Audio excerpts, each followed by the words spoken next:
और I would like to request Shrimati Kamlesh Chauhan madam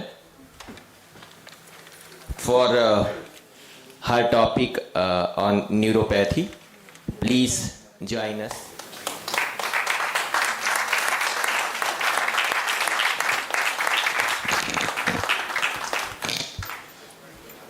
नमस्कार सभी को। मैं ऊर्जा फाउंडेशन और आरोग्य भारती इनको धन्यवाद देती हूँ कि इन्होंने इस मंच पर इतने अच्छी जो पैथी हैं हमारी उनको स्थान दिया, सम्मान दिया और शायद आगे के लिए भी ये करते रहेंगे इन चीज़ों को। Thank you very much. मैं जिस चीज़ की बात करूँगी शायद आप लोगों के लिए बिल्कुल नई हो। यहाँ Ayurveda, yoga, naturopathy, homeopathy, pain management सब कुछ हुआ, मगर जो न्यूरोथेरेपी करके एक अलग ही विधा है और ये न्यूरोथेरेपी बहुत छोटे अभी छोटे रूप में है, तो टाइम लिमिटेड है इसलिए मैं ये सब कुछ नहीं बोलूँगी। और थोड़ा सा हम ये आप लोग पढ़ सकते हो, कोई ख़ास नहीं है, मेरा इंट्रोडक्शन है। इसके आगे ओके।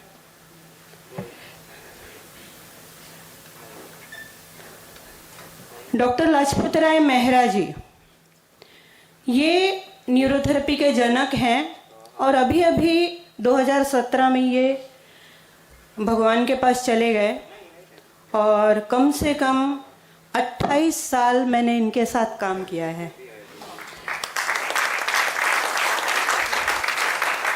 35 साल मुझे प्रैक्टिस करते हुए हो गए हैं और उसमें से 28 साल नीलेश सिंघानिया जी मेरे साथ काम कर रहे थे। जब हमने इस थेरेपी बहुत सारी थेरेपी, जैसे कि मैंने पहली स्लाइड में था कि बहुत सारी थेरेपी सीखी थी, लेकिन जब न्यूरोथेरेपी में मैं आई तो मुझे लगा ये बेस्ट है और ये एक अच्छी साइंस है। अब साइंस है और मैं आर्ट स्टूडेंट, एमए किया हुआ, तो साइंस समझेगी कैसे? जैसे ही इन्होंने जंगम सर ने कहा कि थत्ते सर थे, उन्होंने बताया कि सोराइसिस ठीक हो गया नेचुरोपैथी से, पर वो बहुत ज़्यादा पढ़े नहीं हैं। तो मैं आज सभी से कहती हूँ जो नहीं पढ़े हैं प्लीज़ वो आगे बढ़ें और पढ़ें, क्योंकि मैंने 1 साल एनाटॉमी फिजियोलॉजी पढ़ा क्योंकि मुझे न्यूरोथेरेपी समझ नहीं रही थी और वो पढ़ने के बाद मुझे समझने लगा ये तो बहुत ही अलग कुछ है। हमारे गुरुजी ने वेद पढ़े, चरक संहिता पढ़ी, नाड़ी विज्ञान पढ़ा और उसके बाद उन्होंने मॉडर्न साइंस पढ़ा और वो सिर्फ मैट्रिक पास थे, सिर्फ 10वीं पास। और आज मैं आपको बताऊं पूरे भारत में 4000 से ज़्यादा न्यूरोथेरेपी के सेंटर हैं और साल के नए पेशेंट 4 लाख और कम से कम इन जो 4-5 हज़ार सेंटर हैं कन्याकुमारी से कश्मीर तक, वहाँ पर रोज के हजारों पेशेंट न्यूरोथेरेपी द्वारा ट्रीट होते हैं। तो इस प्रकार से जो डॉक्टर मेहरा जी थे उन्होंने एक टेक्निक डेवलपमेंट की कि पुराना और नया इन दोनों को मिक्स किया। उस जो देने का तरीका है वो ऐसा है कि ना तो हम कोई दवाई दे रहे हैं, ना कोई मशीन यूज़ कर रहे हैं, ना कोई सुई लगा रहे हैं, सिर्फ एक प्रेशर है।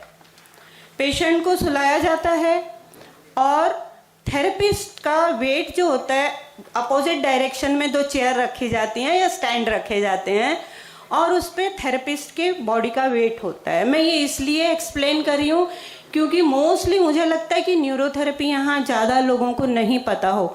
आप में से कौन है जिनको न्यूरोथेरेपी पता है, ऐसे बता सकते हैं, हाथ उठा सकते हैं? काफ़ी लोग जानते हैं, थैंक यू।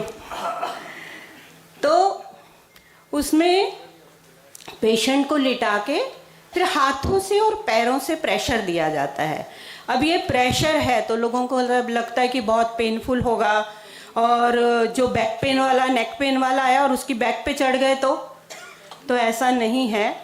ये अप्लाई किया जाता है जैसे बॉडी के जो ऑर्गन हैं उन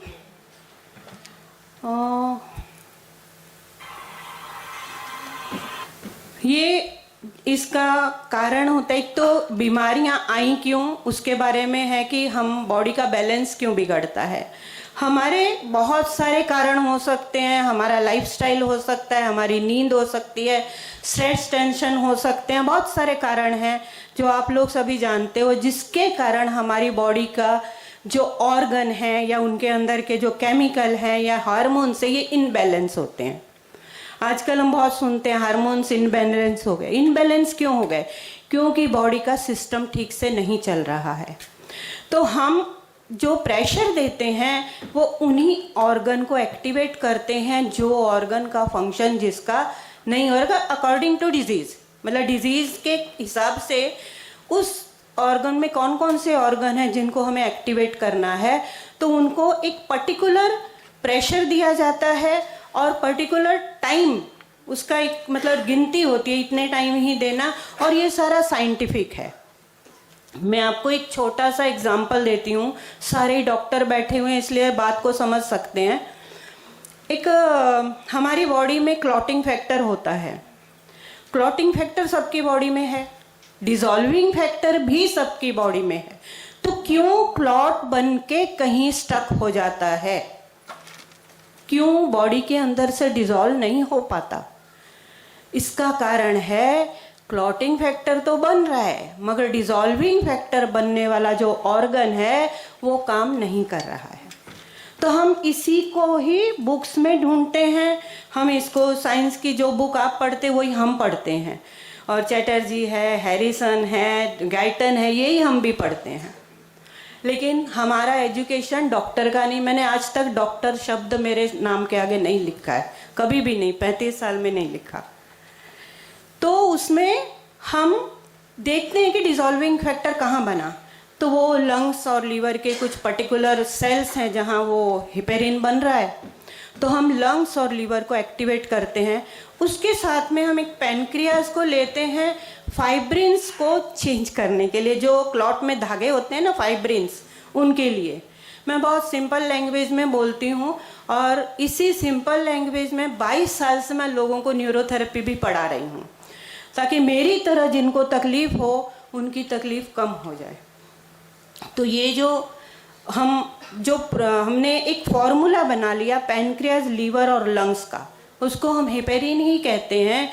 जो हिपेरिन डॉक्टर इंजेक्शन देते हैं, दवाइयाँ देते हैं, इकोस्प्रिन गोली देते हैं, सेम चीज़ हिपेरिन से बनती है, पर वो बॉडी का ओरिजिनल है। हम जो लेते हैं वो हम ऊपर से लेते हैं, जो हमने बनाई हुई चीज़ें हैं जो कि आर्टिफिशियल हैं। लेकिन जब बॉडी का ओरिजिनल चीज़ जाती है तो सेल्स उसको एक्सेप्ट करते हैं, सेल उसको जानते हैं, पहचानते हैं, तो वो उसको ले लेते हैं। और इसी से जब हमारे पास पैरालाइज पेशेंट फर्स्ट टाइम आता है तो भी उसको 35% एटलीस्ट फर्स्ट डे फ़ायदा होता है। उसके हाथों पैरों में चेंजेस आते हैं, वो बोलेगा कि मेरा पैर बहुत टाइट था, वो लूज़ हो गया। तो इस प्रकार से मैं प्लीज़ ये पीपीटी पे नहीं जा रही हूँ, मैं थोड़ा सा आपको ऐसे ही एक्सप्लेन करूँगी क्योंकि पीपीटी पे जाने पे टाइम बहुत निकल जाएगा। तो इस प्रकार से बहुत सारी चीज़ें हम, ये हिपेरिन बनता है और बहुत सारे रिजल्ट देखे। हिपेरिन से क्लॉट क्लियर होंगे, एथ्रोक्लोरोसिस है, डीवीटी है, और भी बहुत सारी चीज़ें हैं। हाइपोथायराइड में हम बोलते हैं कि थायराइड काम नहीं करा, पर कोई ना कोई क्लॉट भी उसके ब्लड वेसल में आने से थायराइड का फंक्शन स्लो होता है, तो उसमें भी बेनिफिट होता है। कहीं डाइजेस्टिव सिस्टम में कोई क्लॉट आ गया तो वो भी क्लियर होगा हिपेरिन से। तो एक फॉर्मूला बहुत सारी बीमारियों के लिए काम करता है, और ऐसे हमारे पास 200 फॉर्मूले हैं। जैसे 125 DCC बनाने का भी फॉर्मूला है। आपका कैल्शियम एब्जॉर्ब नहीं हो रहा, मिनरल एब्जॉर्ब नहीं हो रहा है, तो 125 DCC कैसे बनेगा? तो ये सारी चीज़ें बहुत मेहनत और लगन से डॉक्टर मेहरा जी ने की, और उन्होंने बहुत खुले दिल से ये देश भर में बांटी और लोगों को बहुत कम कीमत में पढ़ाया लिखाया। और उन्होंने आश्रम बनाया था जो भिवंडी के आगे वाड़ा है वहाँ पर एक बहुत हाइट पे था, सूर्यमल करके गांव है, वहाँ पर ये आश्रम बना था। और उनका कहना था कि मैं जो बहुत इंटीरियर लोग हैं, जो आदिवासी लोग हैं, मैं उनके लिए काम करूँगा। शहर में सारी फैसिलिटी है लेकिन गांव साइड में हमारी ज़रूरत है, इसीलिए उन्होंने वो जंगल में आश्रम बनाया था। लेकिन वहाँ बहुत बड़ा मंगल हो गया जंगल का, और बहुत पब्लिक वहाँ आ रही थी। उन्होंने वहाँ पढ़ाना शुरू किया, एकेडमी शुरू की, जिसमें 6-7 महीने स्टूडेंट वहाँ रहते थे, और वो भी गुरुकुल जैसा। तो इस प्रकार से ये न्यूरोथेरेपी चलती रही, बढ़ती रही। और मैं मतलब आश्रम में भी 20-22 साल मैंने काम किया है। गुरुजी के साथ क्लिनिक पे मैंने 28 साल काम किया था, और ये बहुत नज़दीक से देखा कि कैसे पेशेंट आते हैं, किस टाइप से उनको डील करना है। हम लोगों को एक्सरे नहीं देखना आता था, एमआरआई पता नहीं चलती थी, ये भी हमने सीखा। काफ़ी सारे डॉक्टरों को बुलाया, ऐसे सेमिनार किए, और ये खुद नहीं सीखा तो हमारे जितने स्टूडेंट उनको भी सिखाया कि आपको आना चाहिए, आपको रिपोर्ट देखनी आनी चाहिए। तो इस प्रकार से ये थोड़ा सा अच्छे तरीके से न्यूरोथेरेपी चलने लगी। इसमें जो बीमारियां हैं, मतलब विषय था कि न्यूरोथेरेपी में कैसे फ़ायदा होता है। तो एक तो मैंने बताया कि ऐसे अलग अलग फॉर्मूले हैं, और दूसरा है हम कोई भी ऑर्गन हो, कोई भी सेल हो, अगर हम उसको वहाँ की एनवायरनमेंट को ठीक करते हैं, वहाँ पर प्रॉपर न्यूट्रिशन पहुँचाते हैं, वहाँ पर प्रॉपर ऑक्सीजन पहुँचाते हैं, और वहाँ का एसिड अल्कली जब बैलेंस करते हैं, तो जैसे ही पीएच बैलेंस होता है, हर एक सेल काम करना शुरू कर देता है। तो उसमें हम जो पहला सबसे डाइजेस्टिव सिस्टम को ठीक करते हैं, हम किसी भी बीमारी को नहीं ठीक करते। स्पेशली कोई भी बीमारी है उसको हम नहीं ठीक करते, हम उसके हमारे बॉडी के सिस्टम को ठीक करते, ताकि सिस्टम से अपने आप चीज़ें जाएं और बने। तो उसमें हम पहले डाइजेस्टिव सिस्टम को ठीक करते हैं, फिर सर्कुलेटरी को ठीक करते, क्योंकि जब खाना पचेगा, डाइजेस्ट होगा, तो एब्जॉर्ब कैसे होगा, तो वो ब्लड द्वारा होगा। तो ब्लड पूरे शरीर में घूमेगा, और उसके बाद जो उसके जो सेल्स हैं, उनके लिए हम एसिड अल्कली को जब बैलेंस करते हैं, तो सेल के रिसेप्टर उन चीज़ों को रिसीव करने लगते हैं, और इस प्रकार जो डीजनरेटिव चीज़ें हैं वो रीजनरेटिव में कन्वर्ट होती हैं।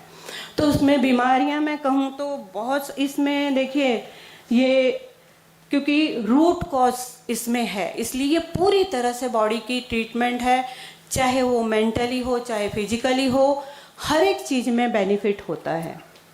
इसमें कुछ हमारे नियम हैं, जैसे मैं 1-2 चीज़ों की बात करूँगी, ज़्यादा नहीं बताऊँगी। जैसे हम कहते हैं बॉडी का लेफ़्ट और राइट 2 साइड जो हैं, तो हमारे न्यूरोथेरेपी के हिसाब से right side total alkaline, left side total acid, ये हम सोचते हैं।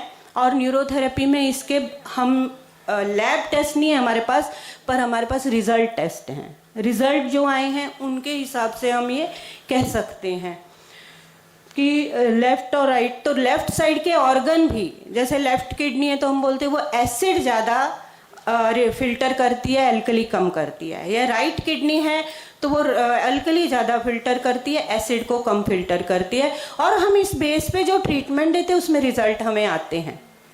तो जैसे आपको अगर मैं एक एग्जांपल दूं कि नोज़ ब्लॉक है, तो न्यूरोथेरेपी में मानते हैं कि वो एसिडोसिस की बीमारी है, नोज़ ब्लॉक रहता है, और नोज़ रनिंग नोज़ है तो अल्कलोसिस की बीमारी है।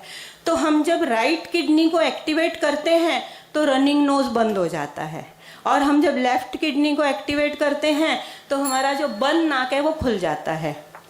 तो इस प्रकार से ये बैलेंस जो होते हैं, ये इसी प्रकार से बॉडी के ऑर्गन को ठीक करके ही होते हैं। अब मैं इसमें आपको कुछ थोड़ी सी ऐसे सारी टाइप की बीमारियां इसमें ठीक होती हैं। ये आप डिजीज़ देख सकते हो, हर टाइप की डिजीज़, और इसके मेरे पास प्रूफ है।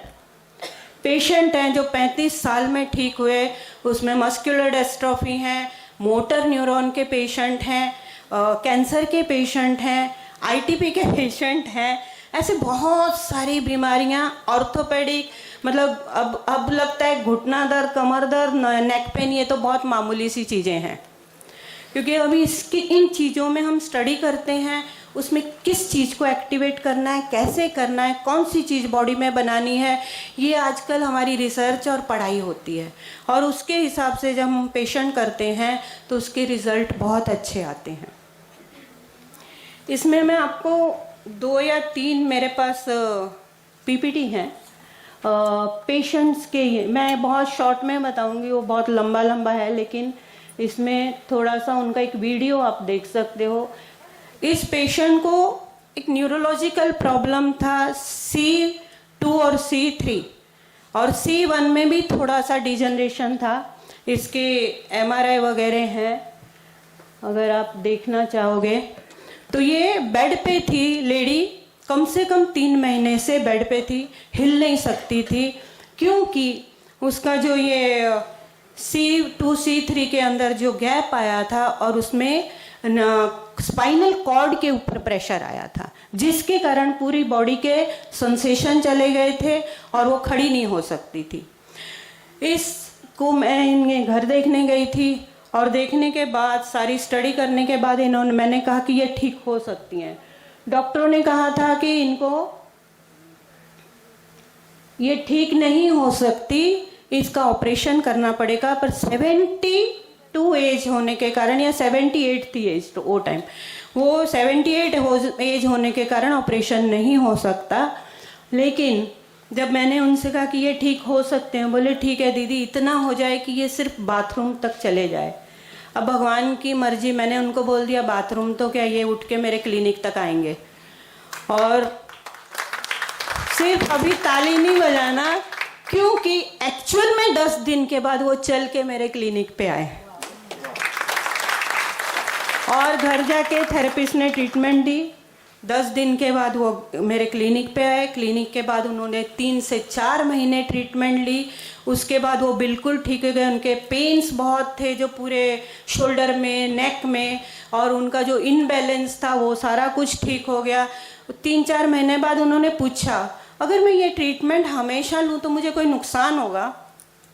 नुकसान तो नहीं होगा, पर 15 साल आपकी उम्र कम हो जाएगी, मैंने कहा। और उन्होंने हमेशा वीक में 1 बार 2 बार, मैंने कहा रोज़ मत आओ, 1 बार 2 बार कभी कभी आ जाओ। तो काफ़ी टाइम तक ट्रीटमेंट लेते रहे। ये बात है 2019 की। अभी हमारा एक सेमिनार था, यहाँ पर ही था थोड़े दिन पहले जनवरी में।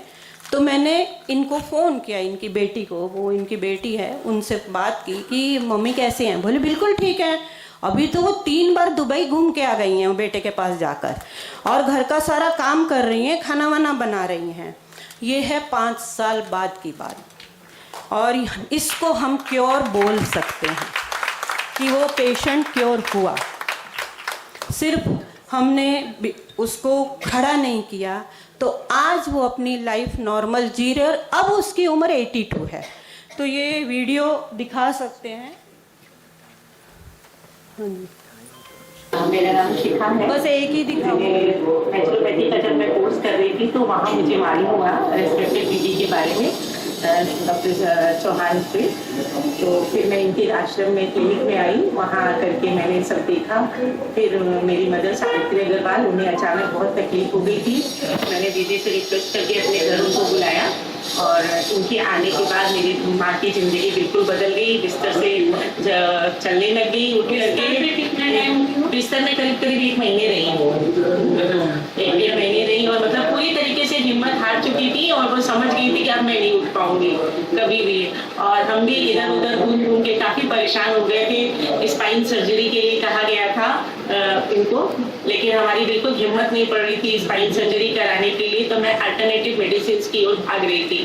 फिर मुझे नेचुरोपैथी से ज्ञात हुआ कि आप डॉक्टर दीदी से मिलिए, कमलेश। तो इस प्रकार से ये आज चलती फिरती सब घर में काम करती हैं। ऐसे बहुत सारे वीडियो हैं मेरे पास। जो हमारा सेमिनार अभी हुआ था उसमें हमने 60 केस प्रेजेंट किए थे, 60 के, और ये ऐसे ही थे सारे। तो कहना मेरा ये है कि न्यूरोथेरेपी में हम जो बॉडी के अंदर चीज़ें बननी चाहिए, जो केमिकल या ऑर्गन या दवाइयाँ हम ऊपर से लेते हैं, वो हम अंदर से बनाते हैं, सिर्फ बॉडी के ऑर्गन को एक्टिवेट करके। Thank you very much. I would like to request Honorable Judge Sneha Mahatre Madam to please felicitate Srimati Kamlesh Chauhan Madam. और लंच ब्रेक और आपके बीच में सिर्फ 2 स्पीकर का फासला है. आप चाहेंगे तो मैं 1 कम कर दूंगा, नहीं चाहेंगे तो 2 बढ़ा दूंगा. बहरहाल बहुत बहुत धन्यवाद डॉक्टर कमलेश मैडम. न्यूरोथेरेपी जो चल नहीं सकता था उसको उठा के बिठा दिए और बाद में उड़ा दिए, दुबई भी पहुंचा दिए. एक बार